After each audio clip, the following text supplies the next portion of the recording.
This Saturday marks 20 years since the terrorist attacks of 9/11. It's a moment America will never forget. This week, people across the nation are honoring the victims in their own ways. For the past 20 years, every day, year in, year out, in a quiet patch of woods just outside Athens in rural Clarke County, one man's homemade memorial to those lost that day has stood the test of time. He doesn't advertise it. He charges no admission. He just leaves a guest book where people pour out their hearts about remembering that day in the embrace of tranquility. Here's John Schierick.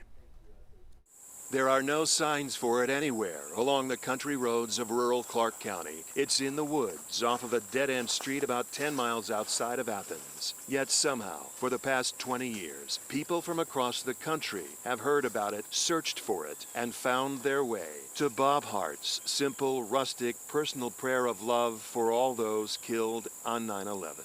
I'm glad that I did it because it has meant a lot to people. Bob Hart didn't know at first that anyone was visiting, but then one day he saw a bouquet of flowers beneath a name. That I just started to cry. So Bob Hart decided to leave a guest book for visitors to sign, and it has become a diary, 20 years long, of visitors pouring out their hearts to Bob Hart, thanking him. A beautiful memorial, writes one woman. I was 9 years old when my dad was killed in the World Trade Center. His name is on the pole. Thank you so much. God bless you. It was a difficult walk. I had to explain to my 5-year-old that day in history that led me to enlist. I don't want these people to be forgotten. We lost people who had families, who loved them. Betty Dingle's son, Jeffrey Dingle. He was my joy.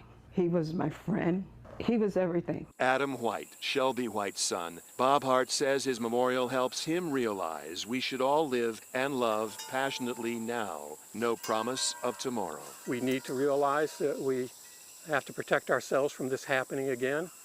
And we have to realize that we need to live our life to the fullest. The message this quiet memorial shouts to the heavens. And we have seen some incredibly touching tributes to the victims across the metro. We want to see how you're remembering 9/11.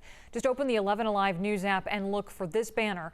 It will take you to our Near Me, where you can post your pictures. We will be sharing these photos throughout the week.